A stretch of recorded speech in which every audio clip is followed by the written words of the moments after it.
Hey everybody, it's Safi and Marco. Dish out on the movies. Today we are doing a season of American Horror Story called Apocalypse. And hopefully Marco can tell you which season it is, if he wants to. But what was that? Usual suspects in the show. And they actually bring in different, and I say suspects, I mean the actors. And I guess I should call them the recyclable actors, because they're actors that play every single kind of part imaginable, whatever's asked of them. It can either be small or big. They also did another thing with this show, which when you hear apocalypse, we think apocalypse like the end of the world. But in doing so, they combined the witches season with it, and they also brought in, for example, season 1 characters to tie in with the story. So it was I should call it a stew or a hodgepodge, which when you hear apocalypse and you watch the first episode, you're thinking, okay, this is going to be pretty good, because we've never seen anything like this where it's about apocalypse. What's it going to be like? What's the horror? Well, of course, apocalypse is the horror in and of itself. So, and there's even one famous actress, which maybe she's been in other seasons that I don't know about, but Joan Collins plays a witch in this episode, and I thought she did really, really well. Well, she is older, but she was spot on, and she fit in perfectly with the rest of the cast. So, Marco. Are you sure? What would you like to say now, to begin with? Well, I have tons of notes. I hope that, I don't have to take your phone away from you. It's a notification from the bank. Oh, maybe I should take it away from you anyway. I need the light because it's so dark. Well, this is the apocalypse, In the apocalypse, you don't have your phone, so... So anyways, I would say that, this season is probably maybe one of the most disappointing seasons, if not the most disappointing season, because basically 80% of it is Season 3 fan service, which doesn't work if you're not a fan of Season 3. Or maybe you're not aware of it. Yeah. So if you're not a fan of Season 3, or even Season 1, you get nothing out of the season.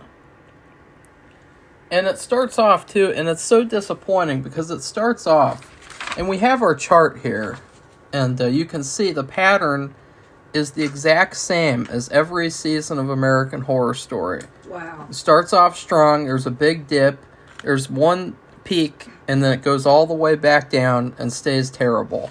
It's the exact same way for every single season. We've proven it statistically. See, Safi? I wonder what that means. Look at the chart. Take a look at the chart. It means the writers suck. So that's just like the short answer of it. But the first 3 episodes, there's a really, really good story. And it's basically like the Fallout game series. Like, I was really surprised because, we've never seen a Fallout movie or show yet. There is a Fallout show coming out this year. Oh, really? It's probably going to suck. It's an Amazon original, so you know what that means. Not necessarily. You know what that means, Safi. And, this season, the way that it starts off, the first 3 episodes, it is exactly like what a Fallout show should be like. Like, it is so reminiscent of a Fallout game that it's not even funny. You have the vault dwellers, you have the overseer. It's so like Fallout. It's unbelievable how well they captured the Fallout video games in these first 3 episodes. I felt like if this is going to be the whole season, then this might be the second best season of the series. Because it's so good. It's such a perfect adaptation of Fallout that it's like, wow. Like, they even have the thing where in Fallout video games, you go into a vault, and all the vaults, the story of these vaults in the games is that they were all terrible because the overseers were evil, or the companies behind it were evil, and so every vault, like basically everyone died, except you'd always have one or two survivors, of course, who'd be like the main characters, and you'd always have it where you go to a computer or a terminal, and you look at the computer and you see all this information about how the overseer is abusing their power, and they do that same thing here where you have the young couple and they go to the terminal and they look at it and they see that they find out all this information about what's really going on there and about how she's making up her own rules, this overseer. But of course in this show they call her an administrator. They don't call her an overseer, but it felt so much like Fallout, it was bizarre. Safi, what did you think of this story that they set up where you had these people in Outpost 3, aka Vault 3? Let's just call it Vault 3. The thing is, they just set out the story. Yeah. But it's really the results of planning. Who does the planning? Why is it done? Who initiates it? What's the purpose? But that's not fun. Outcome? But I mean, that's not fun. No, Safi. It's not fun. But you don't even wonder because you're like, this is intriguing because this might be a good apocalypse story. It's a self-contained story. Right. But then they ruin it. But no, we're just talking about the good part first. Okay, well, we're talking the good part about is setting it up, and they call the places outposts. And the thing is, you're talking about a nuclear winter, so you've got ash and chemicals, and everything on the land is contaminated. And so anybody who's stuck out there in it, they're all wearing suits, and they have a like a chemical shower they have to take to get rid of any radiation. They have radiation monitors to make sure that they got cleaned up enough, because if they didn't, they re-shower them, and then they do the monitor thing over them. So you can't live out there, and they actually, and this is kind of this is a disappointment, I thought. They covered that a little bit. There were some people, well, we don't know how many people were stuck out there. I put in quotes. Yeah, there were cannibals. There were all sorts of things, and that was something fun they did that in the a little Fallout bit. games. They just didn't talk about it very much at all. It was just one scene where they showed that, and then that's it. And I felt like we were really robbed of the story that we were promised in these first 3 episodes. Because that's what I wanted to see the whole season. I didn't want to go back in time for like 5 or 6 episodes. Like, I didn't care at all. So I was really disappointed when they ruined it. So, what else did you like about the first 3 episodes, Safi? Oh, I just was wondering what this was going to be like. And I've never played this Fallout game. I have seen it. I've watched Marco play it years ago. Well, they had the thing like in the game, people have vault uniforms, and in the series, there you had the purples and the grays, right, and stuff like that, and so it's like that. And then also, I just really love the idea of even though these people, they all got to go to this like rich person vault place. Even though, like, they're suffering there. Like, they can't have physical contact for no reason.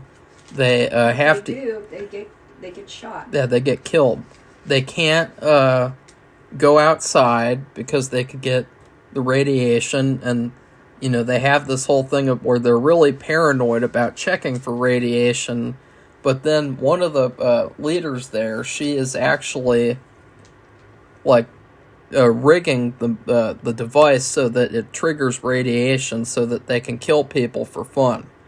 And, it's really, really good. Okay, Safi, I'm going to confiscate your phone. Well, I won't be able to see my notes. Well, you should have thought about that before you decided to disrupt the video. Okay, so another thing to discuss is, well, I would say the only thing that I really didn't like about the first 3 episodes was Kathy Bates, and I didn't like her the whole season. No, I didn't either. I felt like, she's supposed to be a robot. I don't know, like, if she was trying to not be a robot or what, but, like, there is no universe where you could tell me and convince me that she was actually a robot, That was really not believable. I really hated that character. Even when they revealed the backstory and how she became a robot and all that stuff, I did not care. She didn't act any different. If anybody ever seen Star Wars or Star Trek, The Next Generation with Data, the actor who plays Data, he's a robot. And you can tell. Yeah. And he's not real, like completely artificial, but he's a robot. I mean, you can tell the difference between somebody else on the crew and him. Not just by what they look like, but the way they talk or their mannerisms. And we saw her as a live human being, and then we saw her as a robot, and there's no difference. Yeah. Not one difference. It was pretty bad. And she has this thing where one of her arms is a machine gun. So if she pulls her sleeve off or something, she turns it and it's a machine gun. Though that no human being has a machine gun arm. Yeah, but her acting. The acting, and this really surprised me. It's terrible. She is a really good actress. She's really, really good. Yes, and she's won awards for and deservingly so. Not for this character, though. Not for this character, but and I wish she would have studied, because he's the only one I can think of, and he was really good. Well, you think about the Twilight Zone episode where you had the robot boxers. Like, that was a really good example of, like, those guys, they felt like robots in a really creepy way. There's lots of characters, even humanoid robots, I hated her performance. I didn't like the way she looked. No, I didn't like that either. I would say that this is probably the worst Kathy Bates character in the show's history. Well, in her history. Really? Well, in her history as an actress. I bet we could find from what you've seen. Okay. I guess. Well, she had black hair. Black lipstick. Jet black. Everything about her makeup, everything was black. And she's had very pale skin. It just looked terrible. She's like a stereotypical Satanist, and that was another issue with this season, was that it felt like the first 3 episodes were like a horror show, like Roanoke. Like, the first 3 episodes, there was lots of horror, and it felt like, wow, this is going to be another horror season. But then immediately, episode 4, the show turns into a self-aware meta-comedy show where, like, you had that episode 8, where Michael is spending the time with all those Satanists, and they're feeding him all their different foods that they usually have from their buffet. And it's a potluck dinner that they have once a week. It's like, what are we supposed to take seriously, and what are we supposed to laugh at? Because everything is treated like a joke now after episode 3. Right, Safi? Yeah, in fact, Marco knew she was a robot. But see, the thing about the show, now, I don't know if we're going to go to this, but... We're going to go through everything. They start jumping around in time. Yeah. And really jump, to the very first season. That's quite a jump. But anyway... So, we never saw any season, right, with her as what she was with black hair and all that. No. They introduced all this in this season with her. So if she was another character as with the black hair and everything, we've never seen it. So anyway, that's a shame. And then Evan Peters, God, how many characters? Let's see, he plays a hairdresser, and he plays a computer guy. And he plays a season 5 character, and he plays a season 1 character. So I mean, listen to that. That's 4 different characters. And actually, the character that they come up with for him for this season, where it's the present day, they have an apocalypse. He and this other guy, who's been in 1 million episodes of seasons, I don't know his name, they both have these wigs. And you remember that movie, I think it's Jim Carrey, and somebody else, Dumb and Dumber? I could be wrong, but anyway, the movie is Dumb and Dumber, and it's the same kind of hairstyle. And I couldn't stand it. I couldn't take that seriously either. They were computer people who make robots. Want to know what that's connected with? I don't know why we're jumping all the way to that episode. That was one character, another character I really didn't care for. And they were high all the time on snorting cocaine. Okay. Well, anyways, back to the first 3 episodes, which is what we were talking about. Safi? I don't know what else to say except you don't? That they were. Okay, well, I guess then I will talk. We thought it was going to be a pretty good season of Apocalypse, and what would that be like? No, I thought it was going to be a great season. Yeah. Because you had this cast of characters. They're not the best characters, but they're really good together. Right. Because you're seeing them interact, and you're thinking, what's going to happen? And then they bring in these 2 variables that completely change everything. They bring in this guy named Michael, and he's this mysterious guy who acts a lot like Satan. Yeah. And we both thought he was Satan. I thought that they weren't going to make him Satan because Ryan Murphy is an atheist, and so since he made him the Antichrist, that means that Ryan Murphy also has to admit that he believes in God, because you can't have one without the other. So I thought he wasn't even going to be the Antichrist because of Ryan Murphy being an atheist. But his character's really, really good. He plays a perfect Satan. And then there's also the Ursula woman, the blonde, the influencer. She had this boyfriend and she left him behind. Well, they had to hurry, and there was no way they had to rush to the airport. And he somehow is able to make his way all the way back to the outpost. He's somehow able to find it. He basically goes through, like, probably an adventure that you go through in a Fallout video game. And he's like another variable. Well, there's a couple of things to discuss, and that is that I didn't like in episode 3, the overseer. I'm not going to call her the administrator. I'm going to call her the overseer. She was so stupid that she thought that she'd be able to kill all the inhabitants of the vault and then go with Michael to the sanctuary all by herself or something. Like, she had this really weird plan. And it was so stupid after earlier in the episode when he says that he doesn't like unpredictability.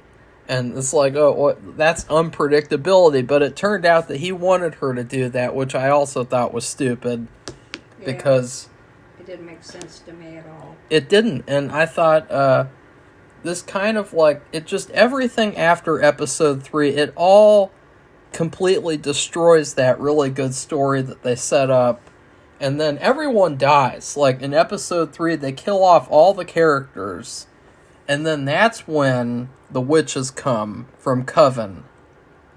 Which I was shocked to I see wasn't. Them. Because that's another season. Yeah.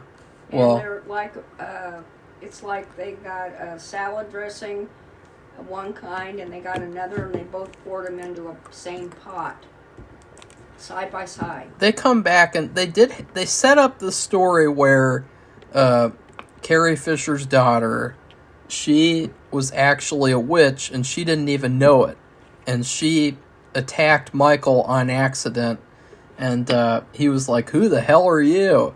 And she's like, "I don't even know." And I thought, this character is going to be awesome. I can't wait to see more of her in the show. And it's like, oh, never mind. She's a different character in the Coven, and so they had to do their stupid Coven sequel. And so the witches come and they bring 3 girls back to life, and it's conveniently the black woman from seasons 6 and 7, and also the blonde woman, the influencer.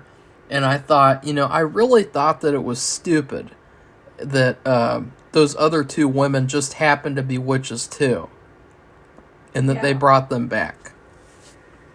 And the influencer, what's hilarious with her is the kind of witch she is. Yeah. And they actually go all the way back, which they never showed before, but they're adding things to seasons that have already gone by. But she's able to detect gluten. So if you have celiac disease and you're about to eat something that has gluten in it and you don't know it, and she warns you, she gets some kind of sensation, and she saved her brother. Apparently that's her backstory. And so she joins the Coven. But that wasn't in the season when it was on. This is something added on. No, and I really didn't like those girls being witches, because it just felt like, oh, it's so convenient that these actors who are in every season, they're also witches. Like, I just thought, one witch is enough. Have Carrie Fisher's daughter be the witch, and the other 2, they can stay dead. Because they didn't really contribute much to the season anyway. I mean, both of them, they were really, really poor characters. Well, at the end, Carrie's daughter, she plays a big part. Yeah, I said the other 2. Was I saying that Carrie Fisher's daughter shouldn't have been a witch, or did you not listen to it? Okay, Marco. Okay. Well, you have to listen and pay attention, or else you're going to sound stupid. Don't do that. Like the writers of the show. And so then they have this stupid, boring 2-episode thing that they do where you see the warlocks versus the witches, and it's terrible. That's another thing. They brought in warlocks. I did not want this at all, especially because the way that they handle it is they make it about men versus women. And the witches are extremely misandrist. They think that a man could never be a supreme because men are terrible. And then the men, they think the witches are terrible because they hate women. And so it's basically like a repeat of Cult with the men versus women thing. And I thought that was stupid, that like, just because the witches and warlocks hate each other, that doesn't mean you had to make it about men versus women. Like, they could have hated each other without it being that way. And I think, too, the witch hunters from season 3, they were pretty unlikable. Not as much as they made them out to be, but these warlocks, they are somehow even worse than the witch hunters from season 3. Right, Safi? You said that you liked, this part. You liked the warlocks and everything. They didn't show warlocks before, as I recall. It was just a coven of witch women. Yeah. They also had a Haitian witch. And that was that African-American woman from those other 2 seasons, Marco mentioned, which I don't care for at all. And she's not playing. At first, she's not playing the voodoo witch. Her part is she's a talk show host with the talk show. Safi, that's a different actress. Angela Bassett is not. No, I'm not talking about Angela Bassett. I'm talking I about. thought you thought they looked the same or something. Who was there with the group. Yeah, her character just sucked. No, I did not like that. She was one of the worst characters of this season. But she actually, when she does all the voodoo stuff, it's she does a good job with that. Basically, she's just filling in for what Marie would have done if she was alive. Well, that's what I liked. I thought Angela Bassett was the best voodoo witch. But she was really evil. Right. Which is why her character got what she deserved, just like Kathy Bates' character did. And then they screwed that up. And of course, another irritating thing that they do is that they bring all these characters back to life. They bring back Madison. And now here's probably one of the stupidest parts of the season, is that apparently Madison died and disappeared without her coven even noticing. Because she died. Because remember, in season 3, she died like early on in the season. Fiona killed her because she was intimidated by her. And then she comes back near the end. And she never dies again in the season. So apparently her coven is so shitty. This witch's coven that all these teenage girls worshipped. And they wanted to be just like Madison Montgomery. But like their coven is so shitty that they didn't even notice that Madison died and went to hell. Like, that's how shitty they are. Like, terrible, because they're ruining their own season. Like, why would you do that? Like, they didn't even notice that Madison disappeared? Yeah, I was confused by that. You're talking about Emma Roberts, right? Yes, Safi. Yeah, she goes to the grocery store from hell. It's not a grocery store. It's a department store. Okay, the department store from hell, but she goes through endless returns and being yelled at by customers and the manager, both of them. Yeah. Over and over and over and over again. And they show these over and over and over again scenes. They have, the other one is, remember, the witch who actually turned against the coven. The traitor. Oh yeah, well, we'll also discuss that for some reason they had to bring back the traitor. She is stuck in the hotel because she was so dumb that she went to the Hotel Cortez, which was a huge plot hole in season 5, why she would be so dumb to do that. And they make her come back, which, why would you want a traitor on your team? She betrayed them. She's a straight-up traitor. And I think the name of the episode that she comes back is Traitor. Is it? I think. Well, that'd be pretty funny, because they weren't mentioning her. They weren't, meaning it for it to be her, but she is the traitor. I mean, she betrayed them because she's racist, and she's like, oh, well, I shouldn't be with the white coven. I should be with the black coven. So, like, I don't understand why you would want to bring her back, except for fan service. And so that's an issue too, is that this season, it undermines all those deaths in season 3. All the deaths that happen, it's all meaningless because the witches can just bring you back to life. And, they don't even follow their own rules too. They don't even stay consistent with like what you can do, what you can't do, because there's a lot of characters in the season where you go, well, why didn't they just bring that person back? Why didn't they just bring that person back? Why didn't the witches just bring back every person on Earth if they can just bring people back to life whenever they want? It's stupid. And the thing with Misty, where they had that stupid thing in season 3 where Misty gets stuck forever in the frog class, and they bring her out of that. As if it's so easy that, they can just bring her out because of fan service. And, they had that whole fucking thing, too, where Stevie Nicks comes back and she sings a song for like 10 fucking minutes. And it's like, who asked for this? What is this? I want the story. The apocalypse story about Vault number 3 and Michael coming there to select the chosen ones. I want that story. I don't want this stupid story with Stevie Nicks coming back and and singing a song that I can't even remember the words to anymore. Like, what is that, Safi? I have no idea. I wasn't really a big fan of the music.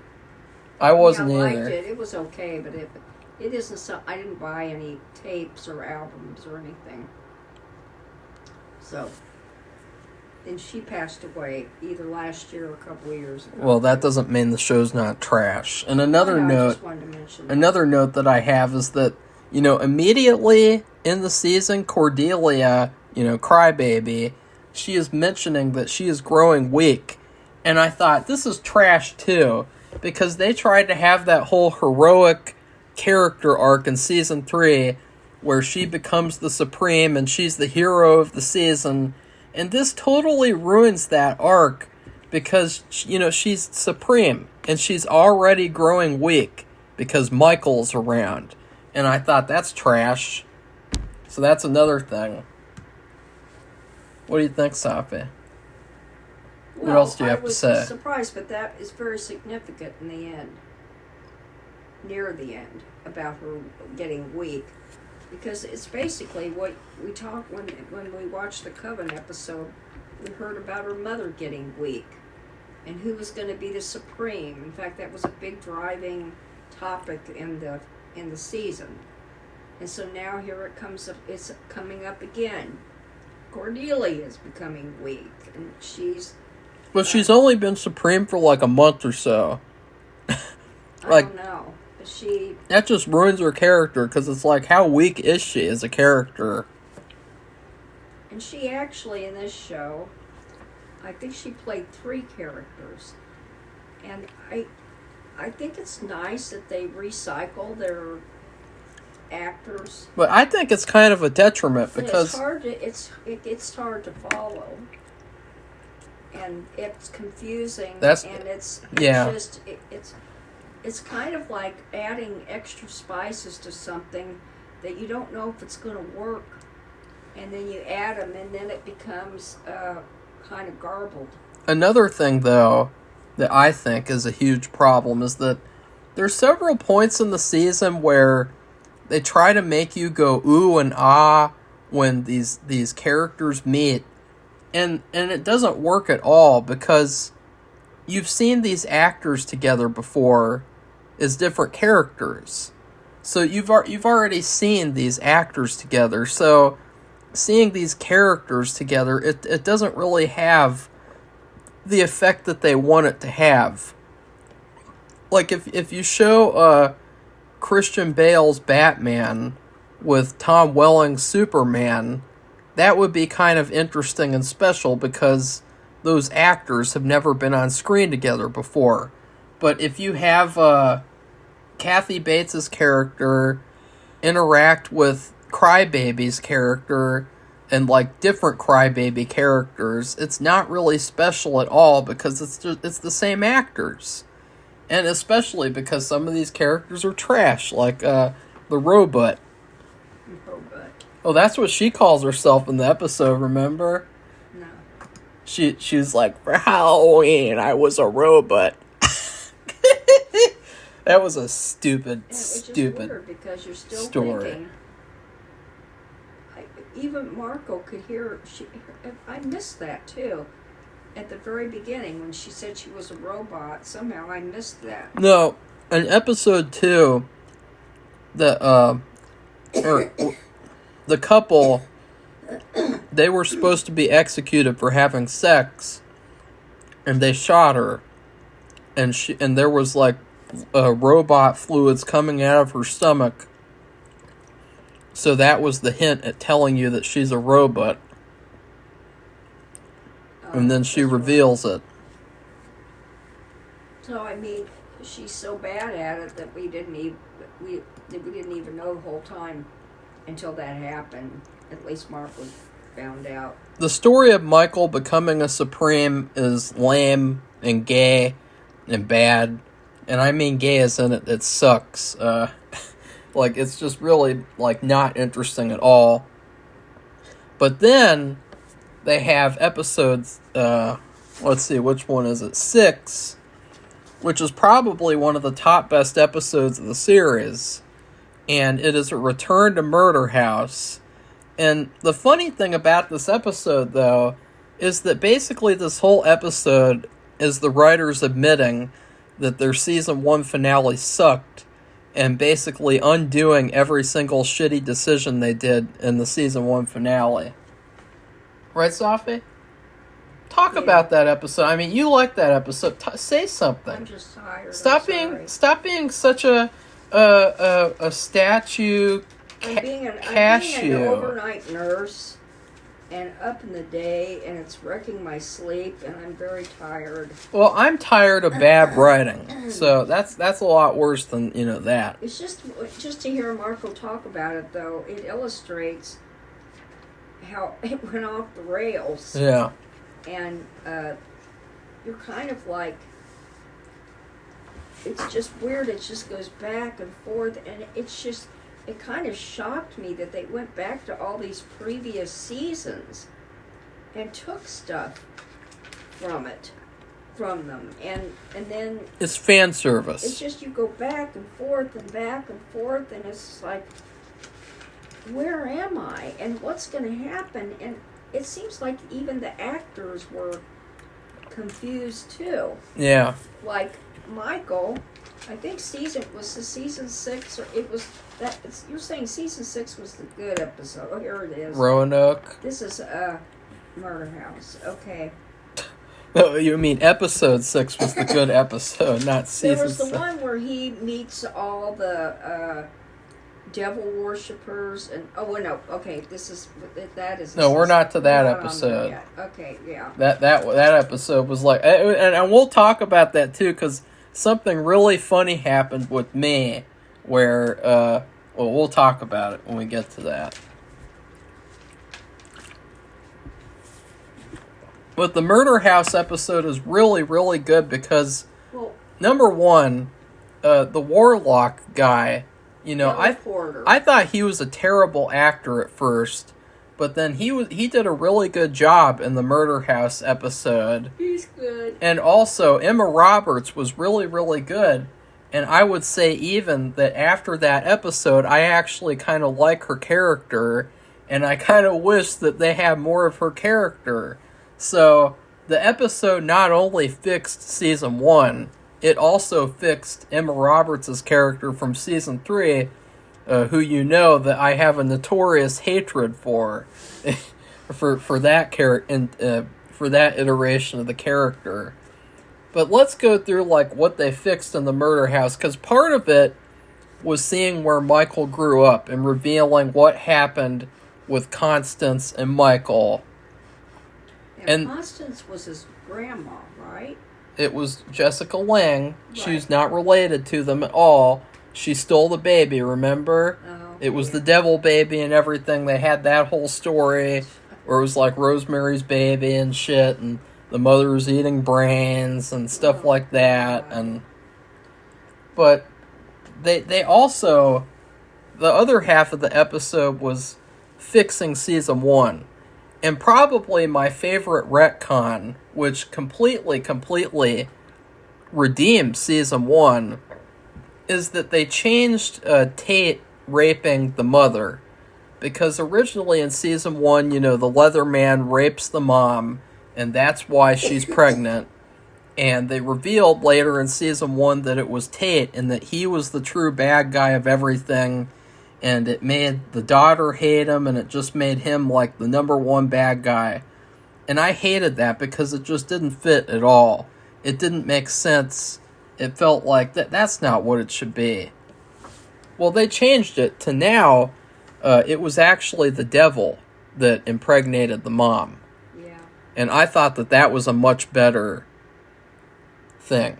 Because that was not a good decision to have Tate be the rapist. And then, what else, Safi? I mean, come on, Safi. That girl. Let's wake up. This is class now. I call her the Hat Girl. The Hat Girl. She always has this big she's the witch with the big floppy hat. She likes Tate too, but won't be with them, and they get them back together. Oh, her? That's the daughter. By telling him, are telling her that they fixed what he did, that they changed it so she wants to be with them. They do that. And yeah, that was really good. They have, yeah, that was nice. And then what I thought was nice was they had the maid always was the red-haired woman. And she was constantly abused by Jessica Lange. She couldn't do anything right, and she just wanted to go. She was dead, but she couldn't leave the house. And so what they did was they went all over and they found her bones and they put them next to her mother's grave. And then the mother came out from a ghost and they joined hands and they walked away together. That was very, very good. I liked that. But that was nice. That did not make sense in this series. Yeah, because of the rules they made before. They had rules that they didn't even follow in season 1, where they said you cannot, if you died somewhere, you stayed there forever as a ghost. You cannot go anywhere else.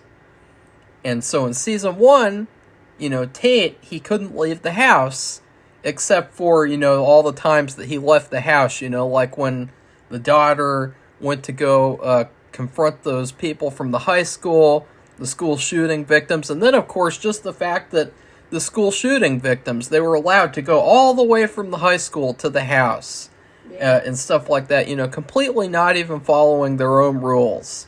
But then they had several examples in the series where people were really concerned where other people would die, because then their ghosts could never go where they'd be able to see them again.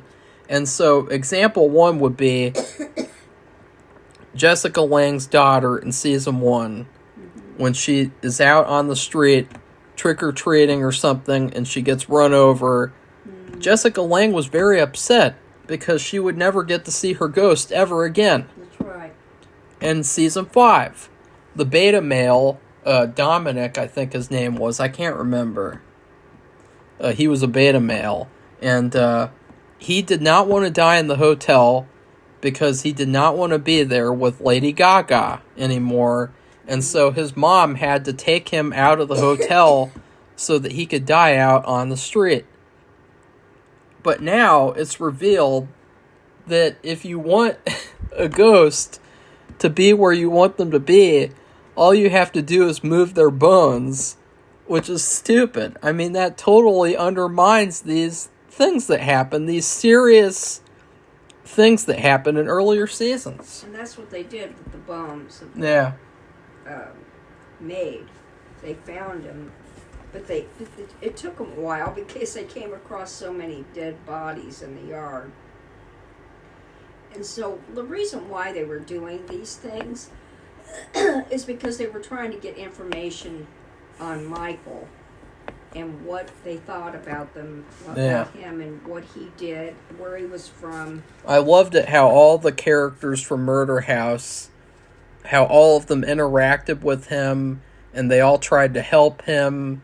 And, I really loved, seeing that. It was really, really cool. And it was so much more effective because you'd never seen those actors together before then. No, and I did too. I thought it was really nice. And because they were doing them favors. So if they got this information, they said, well, we can do this for you. And they do. They go through it and they don't complain and they just do it, which was nice. And it was the female and the male witch working together, because at first, like Marco said, all of the females were against the males and all the males were against the females, but the male what they were doing is the male witches want to make him Michael the Supreme, because they think that he has so much power that he could be a good Supreme. And so the reason why they're going back to this house is because there's something that isn't right. Now, is this before or after they find out, or that guy, another witch, was leaving? He didn't want any part of the guy being a Supreme, and he left, and Kathy Bates murdered him. Oh, I can't remember. It just all sucked to me, so I didn't even That's what I care. say. There's just so many things. It's just like throwing in spices from every kind of dish you can. Very all over the place. Seeing how they all go together. It's the same type of thing like with season 5, where you want to tell a story about warlocks versus witches, and have a season about that. Yeah, why don't they just do that? If you want to tell a season about the end of the world, you tell a season about the end of the world. You don't mix all these things together like it's a buffet, like that Satanist buffet that they had. And this guy who was killed, he was Billy Porter's friend, and he just had a bad feeling. And so that's why he wanted to go, and they were both doing all these things for people to get the information. And they did get all the information they needed after this visit to the murder house. Anyways, the murder house episode is so good. I would say that it actually improved season 1 because it fixes all these mistakes that were in season 1, and it makes it so that you watch season 1 and then you can watch this episode and actually feel satisfied. Like, it's actually the murder house, the real finale to Murder House. So episode 7 was fine. It was just more crap that wasn't really that interesting because it was the Coven story, part 2. But episode 8 is where things get really terrible, and now here is where something funny happened with me. So what happened is my Mac is so old that I can't do certain things anymore as of this year. There was no notice, there was no sort of warning or anything. It was just completely out of the blue. So I can't play Roblox, which I really like to play. And also, while I was trying to watch episode 8, my computer on Amazon Prime told me that I can't watch the next episode without downloading a Chrome update. And then I go to Chrome, and Chrome says that I am not allowed to update Chrome anymore because my Mac is a Mac 10.11 or something, and it has to be a 10.13 or higher. So basically, I can't watch Amazon on the computer anymore, even though we're paying for it, which was just ridiculous.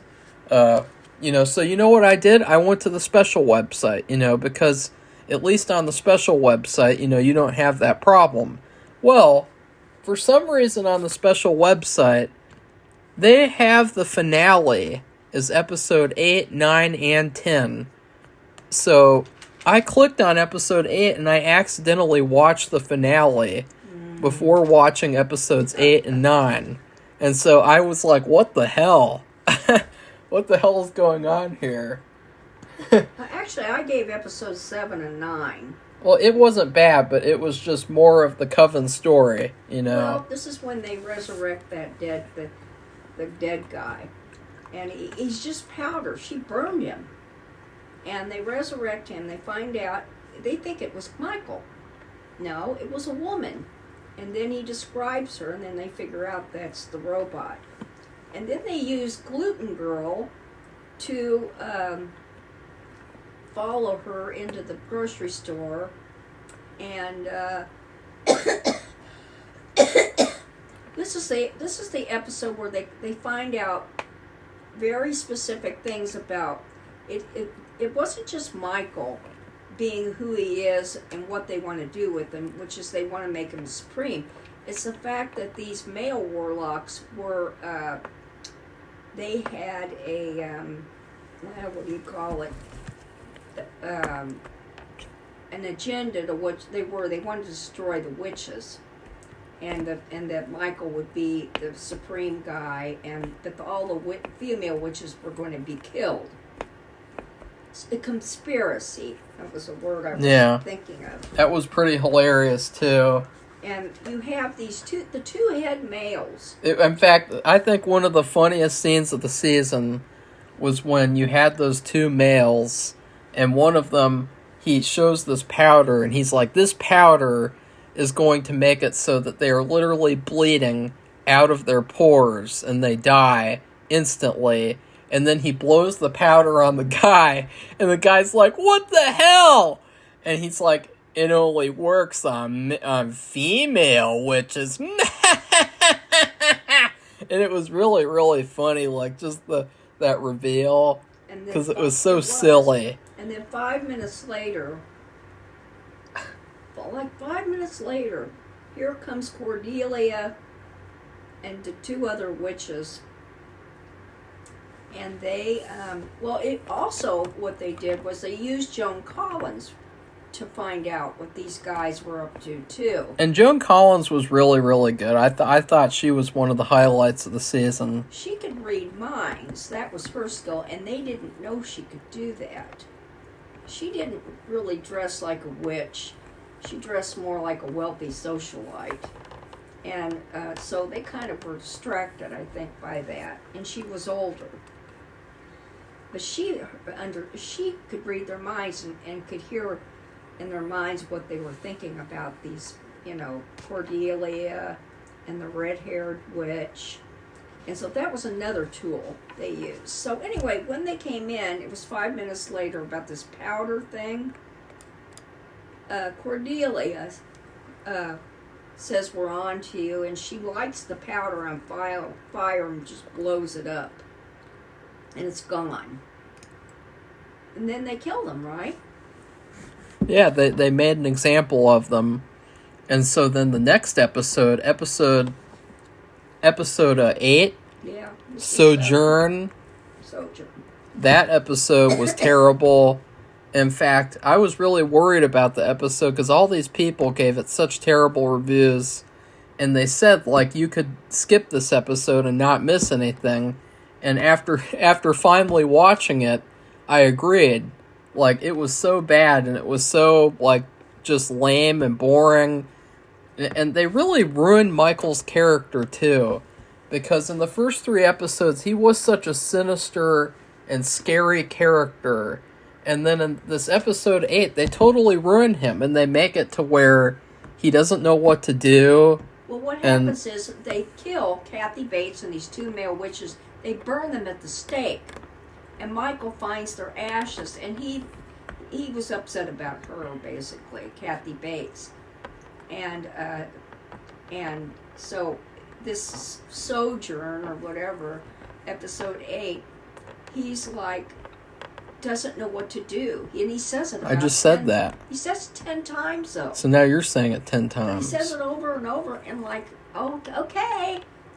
Your character sucks now.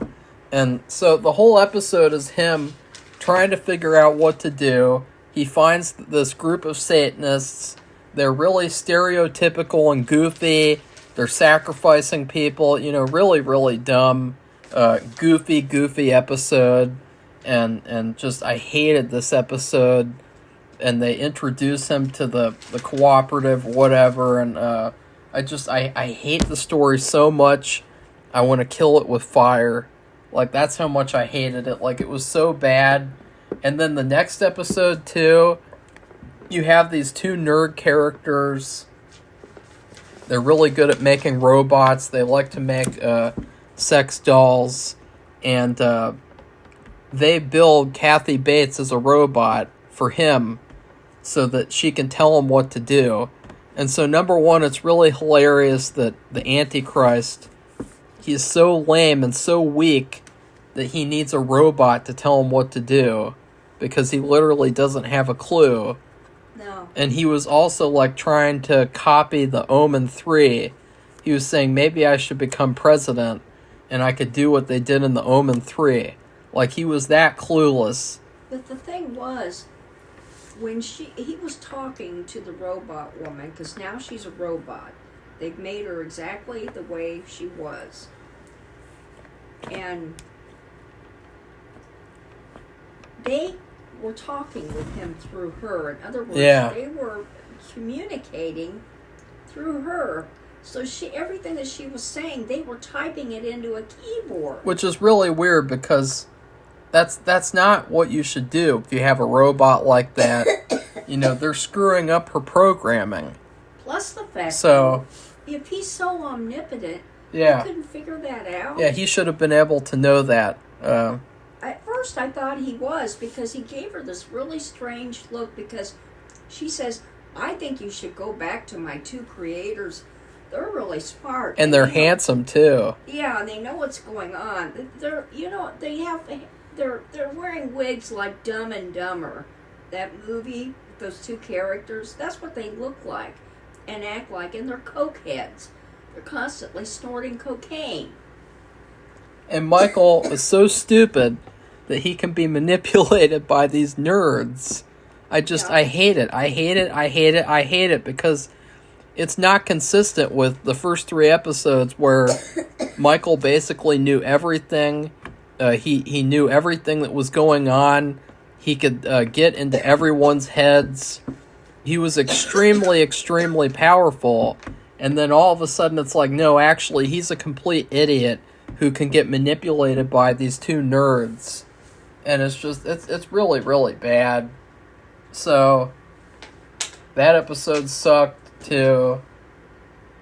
Safi? Well, I gave that episode a higher Yeah, I bet grade, you did. but I gave episode 8, which was him just wandering around, not knowing what to do. I gave that almost an F, because it was boring, and like when Marco read what other people said, like you didn't really have to watch it. And you didn't. I mean, I almost really didn't. I thought that episode 8 was the finale.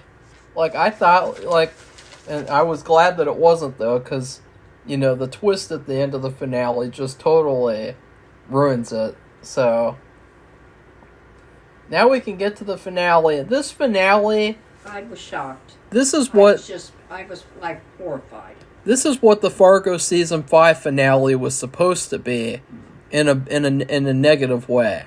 Like, this is what the season 5 Fargo finale should have been. Safi. Okay, go ahead. Well, it's like after this whole season, they really meant it to where, like, you have episodes 4, 5, 6, 7, 8, and 9. They all take place in the past, and then you have the last episodes in the future, finally. Like, that is so disappointing, and it's so lame, and it's just like, it's such a dumpster fire of a season.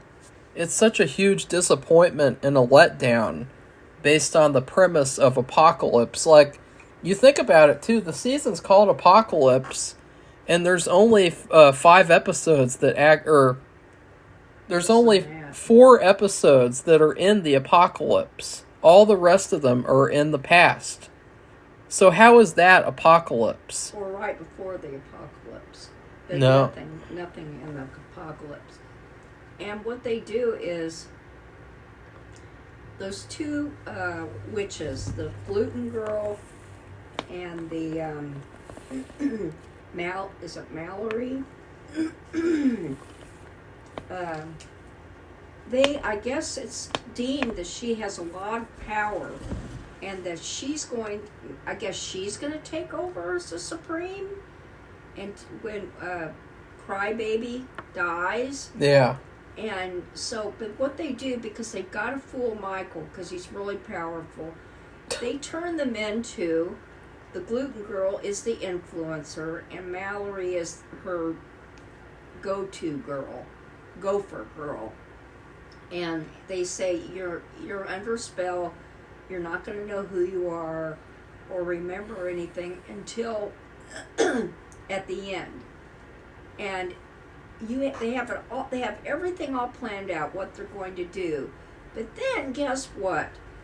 Remember the guy that was supposed to get on the airplane in episode 1, and then he comes back and he gets revenge, and he kills her, and which I thought was very satisfying, because she deserved it. And then, he also kills Carrie Fisher's daughter. Yeah, but she was the one that was supposed to do this thing that was going to fool Michael, and that they were going to be able to get him. And so he almost, and I don't know what, he doesn't even know her. I mean, yeah. What the heck was he stabbing her for? It didn't make any sense at all. It just felt like they were doing unexpected things for the sake of it, so that they could be like, oh no, someone else gets killed, oh no, and none of it made sense. Another thing that was really stupid was that they brought Marie back from the dead in place of the other black character, and I thought that it was kind of racist, because they were basically saying that these two black women were interchangeable from each other. And I didn't agree with that at all. Cordelia said, I made a deal with Papa Legba. He said, as long as you give me this other black woman, you can have that other black woman. It's like, that's so racist, it's not even funny. And so, Marie's character gets to come back from the dead, and Not very long, though. all she gets to do is kill the other black woman herself, and then get killed by Michael. And so, well, she tries to hold him off so they can save this one woman. One witch. It was a huge waste of time, and it was stupid too, because the reason why they say that she was brought back was really retarded. They said that Papa Legba said that she wasn't good at torturing, which is totally false, and it completely goes against her character from season 3. I know. And destroys her character from season 3. I mean, in season 3, she was the villain of the season. She was good. She was a torturing person. She was extremely hateful and vengeful. She was like one of my favorite villains. Yeah, she loved torture. She loved it. She loved torturing people. And she looked cool too. And regardless of if she was good or not at torturing people, she would have been forced to be in that personal hell forever regardless. Like, because she's being forced to do that, you know? I mean, they even showed in season 3 that she didn't want to torture those people. She was being forced to do it over and over and over again. It wouldn't matter if she's good or not at torturing people. And another thing is the fact that it completely undoes that ending in season 3, where the whole point of it was that Kathy Bates' character and her character, they were both equally as evil. Like, I don't think a lot of people get that, you know, they think, oh, she's really nice and she's Angela Bassett, but her character was so evil. She in the story of the season 3, she was giving Papa Legba an innocent baby every single year for hundreds of years so that she could have immortality. Right. So every year she was murdering an innocent baby. And yet people thought that Kathy Bates' character was more evil than her. Like, it is just unbelievable, the double standards. So that totally undid that. So I thought that was retarded too. I hated that. So what happens is they're having to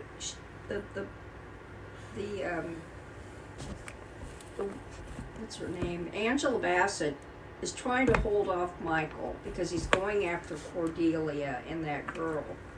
And Cordelia is trying to bring that girl, she's trying to keep her alive. Because, see, she wasn't ready. They were trying to hold him off until she was ready to do all this, because it takes a lot of power to defeat him. And what she decided to do was she couldn't do it. So she comes forward by herself, and he's just laughing like, you can't defeat me. I can just eliminate you in 2 seconds, but you can join me. That's really queer. And she stabbed herself. Yeah. Well, no, death. Before she does that, and now I'm getting really sick and tired of this too, because in every single season, Crybaby in the finale, she is facing the villain, and she gets to give this Crybaby speech where she says, "You're not a man." She says that every single season. Like season 2, she did that with the son of Bloodyface, you know, the one that she abandoned and that she caused to become a serial killer because of what she did to him. You know, you had in that season 2 finale, he confronts her and she humiliates him and calls him a baby and not a man.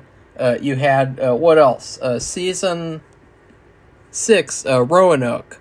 In that season finale, she returns and she confronts that cannibal redneck guy and says that he's not a man. And then in the cult season, Evan Peters confronts her, and she says, "What do you think she says, Safi?" You're not a man. Oh yeah, she says, "You're not a man, and I'm a nasty woman," because that's trendy. That's trendy to say. And then in this season, what does she do? She stands up to the Antichrist and she says, "You are not a man." And it's like, I'm so sick of Crybaby telling all these men that they're not men. Like, it's just so dumb. Man. Actually, he's omnipotent. He's the opposite of God. Well, he is still physically a man, though. I mean, he is in a man's body. So that whole thing, I thought, I'm so sick of that. It is so lame. It is so tired and played out. It's not strong. It's not badass. It's not anything. It's just trash. So I'm just sick of that. He is a man. They're all men. That's not a valid argument. Anyway, like, Safi, you're not a woman. God.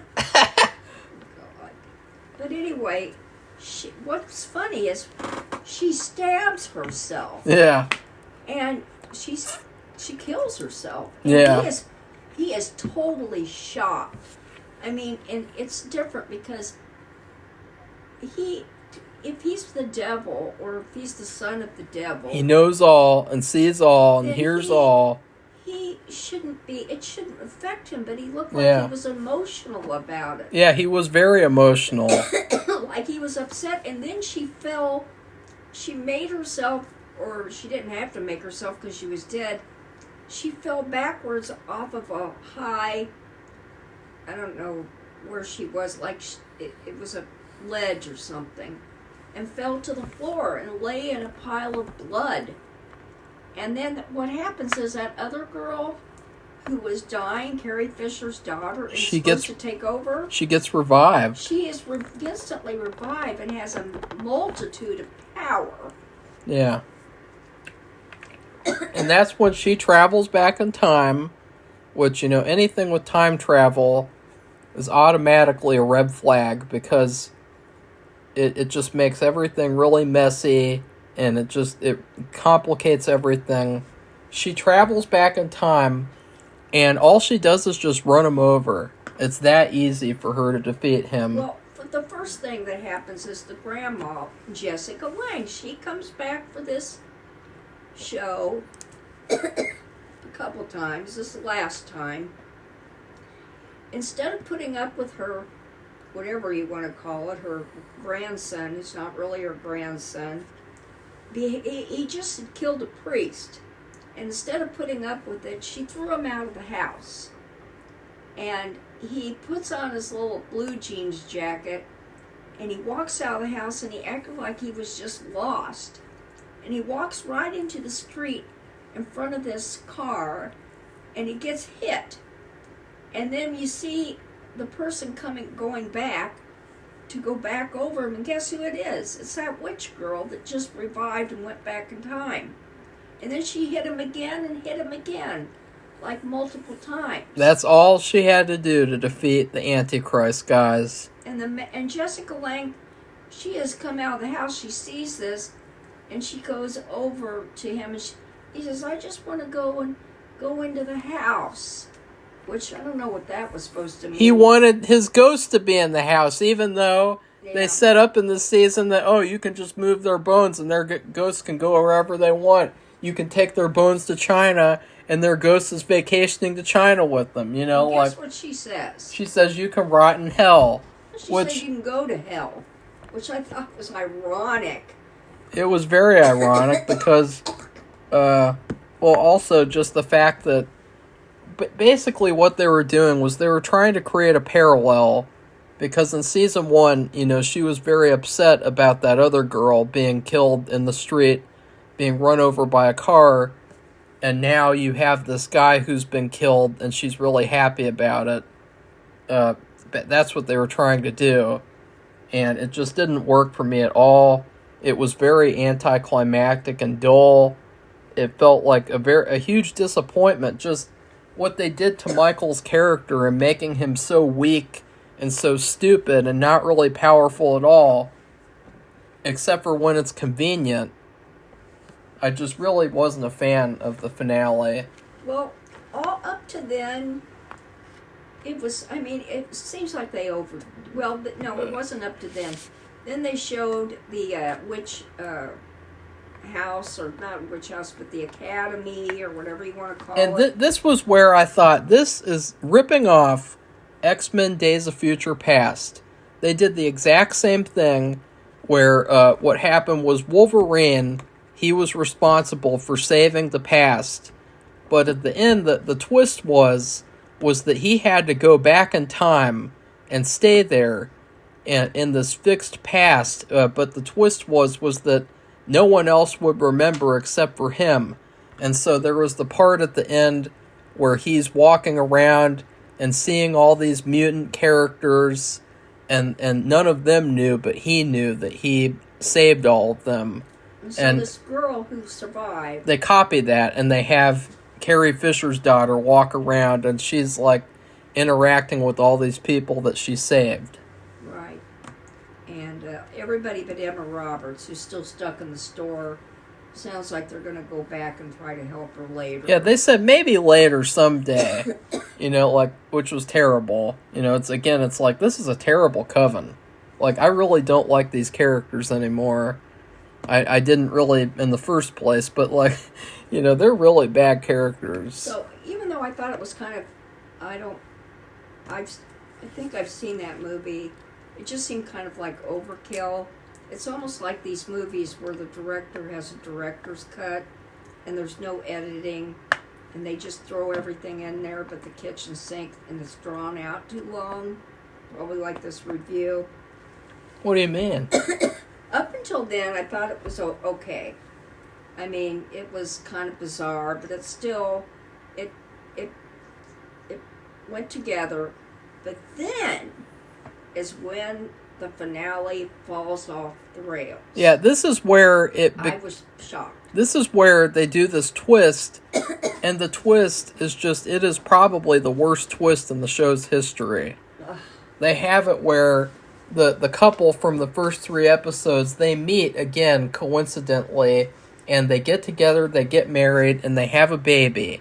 And then it turns out that the baby is the new Antichrist, because they had the same situation where they left him alone with the babysitter, and he killed the babysitter. And so it ends with them discovering that, and then the Satanists are at the door. And guess who one of the Satanists is? Kathy Bates. And it's like they're trick-or-treaters and they have costumes on. It was really, really stupid and queer.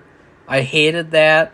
I kind of thought it was racist, because they were kind of saying that, like, the end of the world will only be brought with an interracial couple getting together. That's one of the things that I thought that they were trying to say. And then another thing is that the Antichrist being born in this random family completely ruins the story in Season 1. Because you remember in Season 1 how it was through special circumstances that baby was born. I mean, all the stuff, all the weird things that happened in Season 1, the devil himself raped her, all these things that happened. It wasn't just a random out-of-the-blue pregnancy. It was through special circumstances. And also, it's kind of weird because they mentioned at the beginning of the season that the black girl and the white guy, they both had the perfect DNA to survive.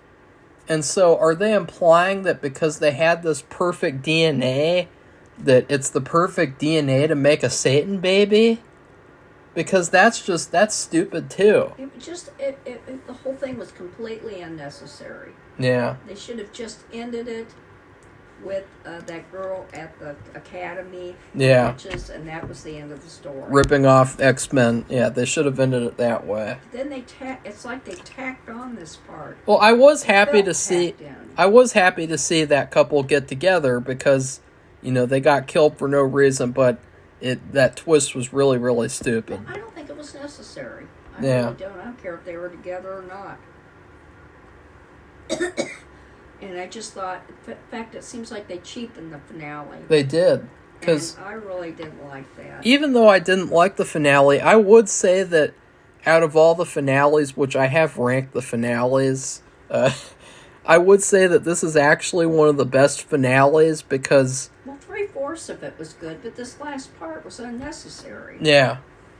And it made the rest of it, like, negligible almost. Yeah. And you just have to separate it in your head and keep to that, because it was the most bizarre thing. I'm like, why did they have this? They ruined the whole episode. It was like R.L. Stine came in and he said, this needs to have a little twist at the end now. But it wasn't a twist. It was just stupid. It was like, to me, the only thing I could see, if you wanted to explain it, is they had that in there to show there's always going to be somebody who's going to be the Antichrist who's going to come in. But if that's true, then why did it never happen in history until Murder House?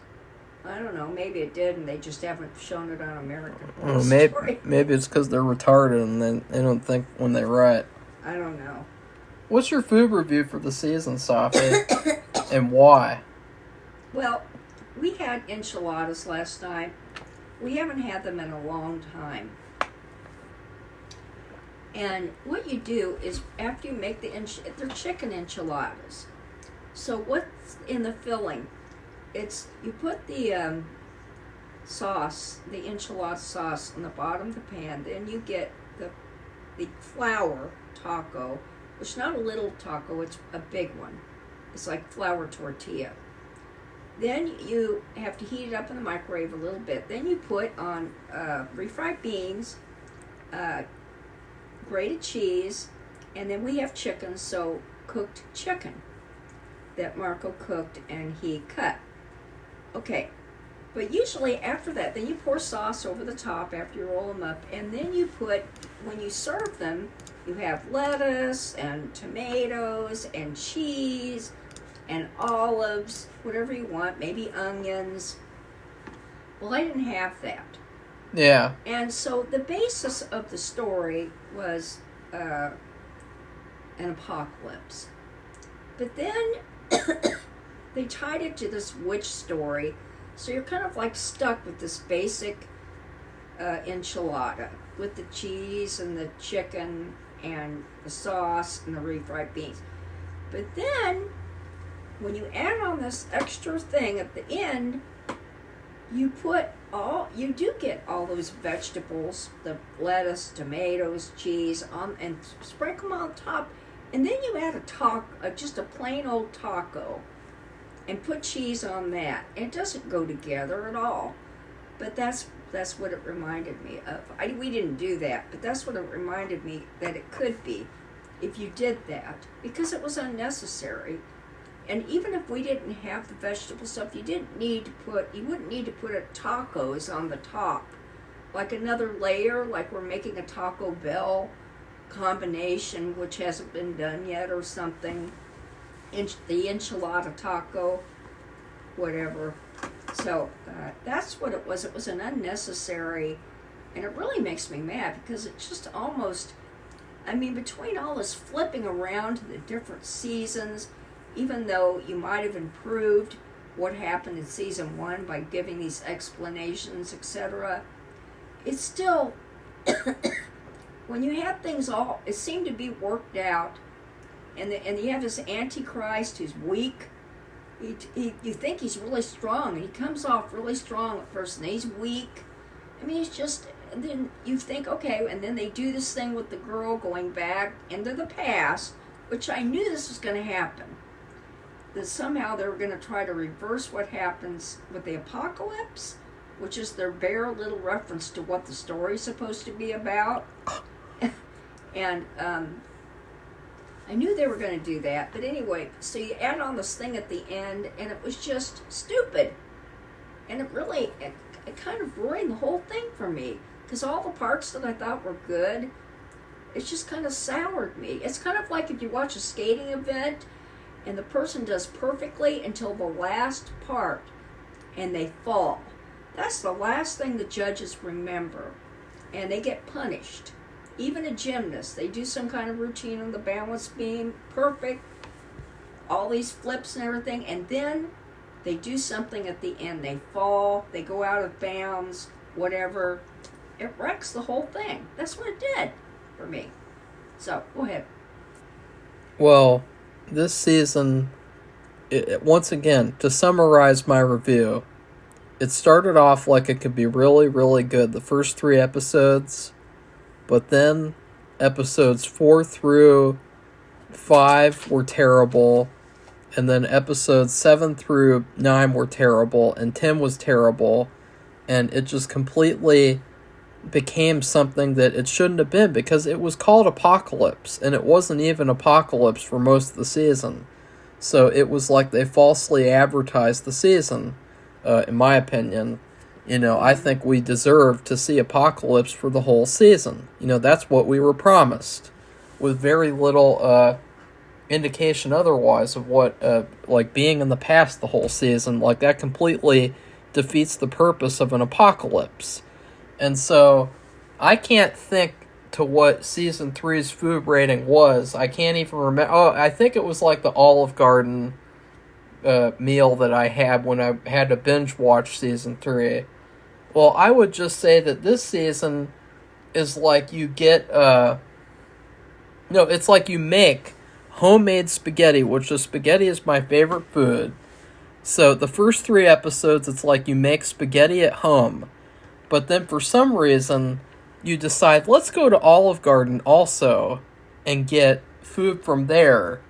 And then eat Olive Garden's crappy food. Well, some of it's really crappy. And eat that as well as eating the spaghetti. That would be completely unnecessary. And it would be like, why are you doing that? Just eat one or the other. And that's what the season felt like, though. It was like, you're feeding me all these different things when you should just be feeding me one and feeding me one good thing. So that's what I think of the season. Safi? So that's it. So it's been a rather long review, but it's a very complicated, all over the place season. So it had to be long. So if you like this, give it a thumbs up and become one of our subscribers so you can join in the American Horror Story universe and tell us what you think. I mean, I like the witches. I don't mind that, but I'd rather have a separate, do an apocalypse story, but why do you have to involve the witches? Because it really became all about the witches. Yeah. Even Michael was tossed out of there, and you changed his character, and it's just kind of a mess. It just turns out to be a mess, and then you add the stupid part at the end, which I feel like if you look at the screenplay or whatever you want to call it, that part I would have gotten it and ripped it into pieces. Yeah. I said, don't put that in there. So goodbye, everybody. Bye.